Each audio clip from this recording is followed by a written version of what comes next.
ನಿಮ್ಮ ಬಿಸ್ನೆಸ್ ಯಾವುದೇ ಇರಲಿ ಅದನ್ನ ಪ್ರಚಾರ ಮಾಡಲು ಸುಮನ್ ಟಿವಿಯಿಂದ ಮಾತ್ರ ಸಾಧ್ಯ. ಕೂಡಲೇ ಕರೆ ಮಾಡಿ.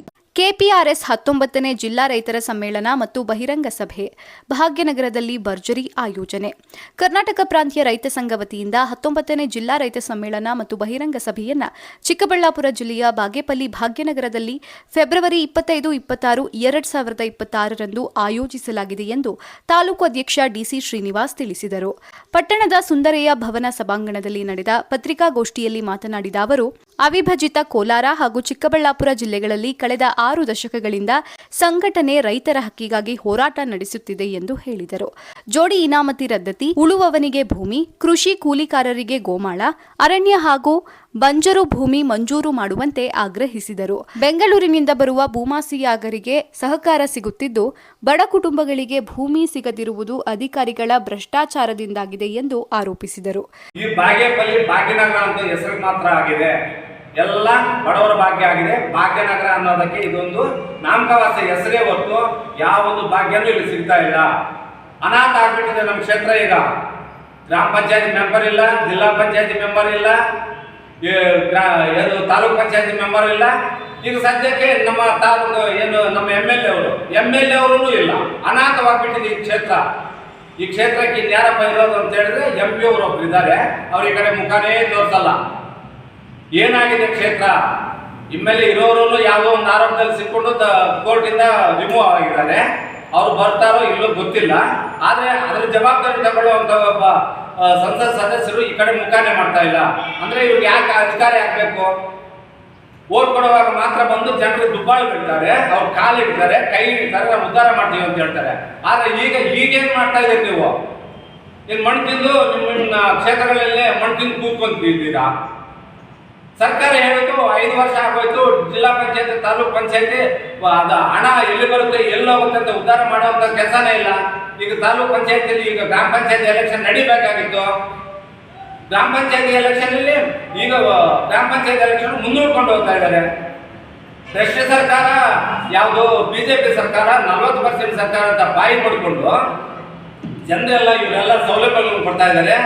ಏನೋ ಇವು ಫ್ರೀ ಸ್ಕೀಮ್ಗಳು ಕೊಡ್ತಾ ಇದ್ದಾರೆ ಅನ್ನೋ ಉದ್ದೇಶದ ಮೇಲೆ ಇಲ್ಲಿಗೆ ಕಾಂಗ್ರೆಸ್ ಸರ್ಕಾರ ತಂದರು. ಇದು 60% ಗೇರೋಗಿದೆ. ಕೃಷಿ ಮತ್ತು ಸಂಬಂಧಿತ ಬೆಳೆಗಳಿಗೆ ನಿಗದಿತ ಬೆಲೆ ನಿಗದಿ ಮಾಡುವಂತೆ ಸರ್ಕಾರವನ್ನ ಒತ್ತಾಯಿಸಿದರು. ಜಿಲ್ಲಾ ಸಂಚಾಲಕ ಚನ್ನರಾಯಪ್ಪ ಮಾತನಾಡಿ, 50, 53, 57 ದರಖಾಸ್ತು ಅರ್ಜಿಗಳು ಇನ್ನೂ ಮಂಜೂರಾಗದೆ ಬಾಕಿ ಉಳಿದಿವೆ ಎಂದು ಹೇಳಿದರು. ಕಚೇರಿಗಳಲ್ಲಿ ಲಂಚವಿಲ್ಲದೆ ಕೆಲಸ ನಡೆಯುವುದಿಲ್ಲ ಎಂಬ ಸ್ಥಿತಿ ನಿರ್ಮಾಣವಾಗಿದೆ ಎಂದು ಟೀಕಿಸಿದರು. ಡಾಕ್ಟರ್ ಸ್ವಾಮಿನಾಥನ್ ವರದಿ ಅನುಸಾರ ಕನಿಷ್ಠ ಬೆಂಬಲ ಬೆಲೆ ಜಾರಿಗೊಳಿಸದ ಕಾರಣ ರೈತರು ನಷ್ಟ ಅನುಭವಿಸಿ ವಲಸೆ ಹೋಗುತ್ತಿದ್ದಾರೆ ಎಂದರು. ಟೊಮೆಟೊ, ಮೆಕ್ಕೆಜೋಳ, ಹೂವು, ಮಾವು, ಈರುಳ್ಳಿ, ರೇಷ್ಮೆ ಬೆಳೆಗಾರರಿಗೆ ಬೆಂಬಲ ಬೆಲೆ ಹಾಗೂ ಬೆಳೆ ನಷ್ಟ ಪರಿಹಾರ ನೀಡಬೇಕು ಎಂದು ಒತ್ತಾಯಿಸಿದರು. ಅತಿವೃಷ್ಟಿಯಿಂದ ಸಂಕಷ್ಟದಲ್ಲಿರುವ ರೈತರನ್ನು ರಕ್ಷಿಸಲು ಸರ್ಕಾರ ಕ್ರಮ ಕೈಗೊಳ್ಳಬೇಕು ಎಂದರು. ತಾಲೂಕು ಪ್ರಧಾನ ಕಾರ್ಯದರ್ಶಿ DT ಮುನಿಸ್ವಾಮಿ ಮಾತನಾಡಿ, ಬೆಂಗಳೂರಿನ ಕೊಳಚೆ ನೀರಿನ ಬದಲು ನಮ್ಮ ಪಾಲಿಗೆ ಕೃಷ್ಣಾ ನದಿಯ ನೀರನ್ನು ತರಬೇಕು ಎಂದು ಆಗ್ರಹಿಸಿದರು. ವಾತಾವರಣ ನಿರ್ಮಾಣ ಆಗ್ತಾ ಇದೆ. ಇಂತಹ ಸಂದರ್ಭದಲ್ಲಿ ಆ ಒಪ್ಪಂದವನ್ನು ವಾಪಸ್ ಪಡೆಯಬೇಕು. ಆ ಒಪ್ಪಂದದಿಂದ ಇವತ್ತು ರೈತರಿಗೆ ತುಂಬ ತೊಂದರೆ ಆಗ್ತಾ ಇದೆ ಅನ್ನೋದು ಕೂಡ ಒಂದು ಕಡೆ ಕೂಗಾಗಿ ಇವತ್ತು ನಾವು ಹೇಳ್ತೀವಿ. ಇವತ್ತು ಇನ್ನೊಂದು ವಿದ್ಯುತ್ ಖಾಸಗೀಕರಣ, ಇವತ್ತು ಸಂಪೂರ್ಣವಾಗಿ ವಿದ್ಯುತ್ ಖಾಸಗೀಕರಣ ಮಾಡುವ ಮುಖಾಂತರ ಇವತ್ತು ಏನು ರೈತರು ಏನಿದ್ದಾರೆ, ದೇಶಕ್ಕೆ ಅನ್ನ ಕೊಡ್ತಕ್ಕಂಥ ರೈತರು ಏನಿದ್ದಾರೆ, ಬೋರ್ವೆಲ್ಗೆ ಏನಾದರೂ ಕರೆಂಟ್ ಚಾರ್ಜ್ ಮಾಡಿದರೆ ಅವರು ಸಂಪೂರ್ಣವಾಗಿ ಇವತ್ತು ದಿವಾಳಿ ಆಗ್ತಕ್ಕಂಥ ಪರಿಸ್ಥಿತಿ ಮುಂದಿನ ದಿನಗಳಲ್ಲಿ ಇವತ್ತು ಆಗ್ತಕ್ಕಂಥ ಪರಿಸ್ಥಿತಿ ಆಗ್ತಾ ಇದೆ. ಸ್ಮಾರ್ಟ್ ಮೀಟರ್ ಆಗ್ತಕ್ಕಂಥದ್ದು ಇವೆಲ್ಲೂ ಕೂಡ ಇವತ್ತು ಎಲ್ಲೋ ಒಂದು ಕಡೆ ರೈತರ ಮೇಲೆ ಇವತ್ತು ದಾಳಿ ನಡೆಸ್ತಕ್ಕಂಥದ್ದು ಒಂದು ಕಡೆ ಆಗ್ತಾ ಇದೆ. ಮತ್ತು APMC ಕಾಯ್ದೆ ಇವತ್ತು ರೈತರ ಬೆಳೆದ ಬೆಳೆಗೆ ಇವತ್ತು ಬೆಂಬಲ ಬೆಲೆ ಎಲ್ಲಿದೆ ಇರ್ತಕ್ಕಂಥದ್ದು, ಇವತ್ತು ಏನೂ ಇಲ್ಲದೆ ಇರ್ತಕ್ಕಂಥ ಪರಿಸ್ಥಿತಿ ವಾತಾವರಣ ಅಂತ ರೈತರ ತುಂಬ ಹದಗೆಟ್ಟಿರ್ತಕ್ಕಂಥ ವಾತಾವರಣವನ್ನು ಇವತ್ತು ನಿರ್ಮಾಣ ಆಗ್ತಾ ಇದೆ. ಇವತ್ತು ಏನಾದರೂ ಶೇಖರಣೆ ಮಾಡಬೇಕಂದ್ರೆ ಇವತ್ತು ಶೇಖರಣೆ ಘಟಕವನ್ನು ಇವತ್ತು ಇಲ್ಲೆಲ್ಲೂ ಕೂಡ ನಮ್ಮ ಜಿಲ್ಲೆಯಲ್ಲಿ ನಮ್ಮ ತಾಲೂಕಲ್ಲಿ ಪ್ರತ್ಯೇಕವಾಗಿ ಇವತ್ತು ಬಾಗೇಪಲ್ಲಿ ಇಂಪಾರ್ಟ್ ಆಗಿರ್ತಕ್ಕಂಥ ತಾಲೂಕಲ್ಲಿ ಇಲ್ಲದೆ ಇರ್ತಕ್ಕಂಥದ್ದು ಕೂಡ ಆಗ್ತಾ ಇದೆ. ಟೊಮೊಟೊ ಮಾರ್ಕೆಟ್ ಇಲ್ಲ, ಸರಿಯಾದಂಥ ವ್ಯವಸ್ಥೆ ಇಲ್ಲ, ಮಾರ್ಕೆಟಿಂಗ್ ವ್ಯವಸ್ಥೆ ಇವತ್ತು ಸಂಪೂರ್ಣ ಭ್ರಷ್ಟಾಚಾರದಿಂದ ಇವತ್ತು ತುಂಬತಕ್ಕಂಥದ್ದು ಇವತ್ತು ನಡೀತಾ ಇದೆ. ಯಾರ ಮಾತು ಯಾರು ಕೇಳುವಂಥ ಸ್ಥಿತಿ ಇರಲಿಲ್ಲ. ಇವತ್ತು ದುರಸ್ತಿಗೆ ಏನಾದರೂ ತಾಲೂಕು ಆಫೀಸ್ಗೆ ಹೋದರೆ ನಿಜವಾಗ್ಲೂ ಇವತ್ತು ಡೈರೆಕ್ಟಾಗಿ ಹೇಳಲಿಕ್ಕೆ ಬಯಸ್ತೀವಿ, ತಾಲೂಕು ಕಚೇರಿಯಿಂದ 1,20,000, 20,000, 30,000 ರೂಪಾಯಿ ಒಂದು ಎಕರೆ ದುರಸ್ತಿ ಮಾಡಬೇಕಂದ್ರೆ ಡಿಮ್ಯಾಂಡನ್ನು ಇವತ್ತು ಬ್ರೋಕರ್ಗಳ ಮುಖಾಂತರ ಇವತ್ತು ಡಿಮ್ಯಾಂಡನ್ನು ಮಾಡ್ತಕ್ಕಂಥದ್ದು ಕೂಡ ಇವತ್ತು ಆಗ್ತಾ ಇದೆ. ಇಂತಹ ಸಂದರ್ಭದಲ್ಲಿ ದೇಶಕ್ಕೆ ಅನ್ನ ಕೊಡ್ತಕ್ಕಂಥ ರೈತರು ಇವತ್ತು ಕಂಗಾಲಾಗಿರ್ತಕ್ಕಂಥ ಪರಿಸ್ಥಿತಿ ಇವತ್ತು ನಿರ್ಮಾಣ ಆಗ್ತಾ ಇದೆ.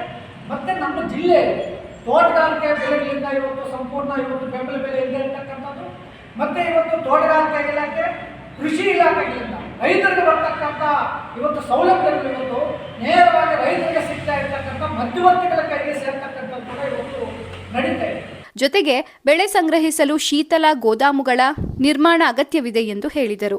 ರೈತರು ಜಮೀನು ದುರಸ್ತಿ ಮಾಡಲು ಲಕ್ಷಾಂತರ ರೂಪಾಯಿ ಖರ್ಚು ಮಾಡಬೇಕಾದ ಪರಿಸ್ಥಿತಿ ಇದೆ. ಸರ್ಕಾರದ ನೆರವು ಪ್ರತಿಕ್ರಿಯೆಗಳಲ್ಲಿ ಮಾತ್ರ ಸೀಮಿತವಾಗುತ್ತಿದೆ ಎಂದು ಟೀಕಿಸಿದರು. ಫೆಬ್ರವರಿ 25-26ರಂದು ಬಾಗೇಪಲ್ಲಿಯಲ್ಲಿ ನಡೆಯುವ ಬೃಹತ್ ರೈತ ಸಮ್ಮೇಳನ ಮತ್ತು ಬಹಿರಂಗ ಸಭೆಯಲ್ಲಿ ಜಿಲ್ಲೆಯ ರೈತರು ಹಾಗೂ ಕೃಷಿ ಕೂಲಿಕಾರರು ಹೆಚ್ಚಿನ ಸಂಖ್ಯೆಯಲ್ಲಿ ಭಾಗವಹಿಸಿ ಕಾರ್ಯಕ್ರಮವನ್ನು ಯಶಸ್ವಿಗೊಳಿಸಬೇಕು ಎಂದು ಸಂಘಟನೆ ಮನವಿ ಮಾಡಿದೆ. ಈ ಸಂದರ್ಭದಲ್ಲಿ ತಾಲೂಕು ಅಧ್ಯಕ್ಷ ಡಿಸಿ ಶ್ರೀನಿವಾಸ್, ಪ್ರಧಾನ ಕಾರ್ಯದರ್ಶಿ ಟಿಡಿ ಮುನಿಸ್ವಾಮಿ, ಸಂಘಟನಾ ಕಾರ್ಯದರ್ಶಿ ಚನ್ನರಾಯಪ್ಪ, ಖಜಾಂಚಿ ಕೃಷ್ಣಪ್ಪ ಹಾಗೂ ಇತರರು ಉಪಸ್ಥಿತರಿದ್ದರು.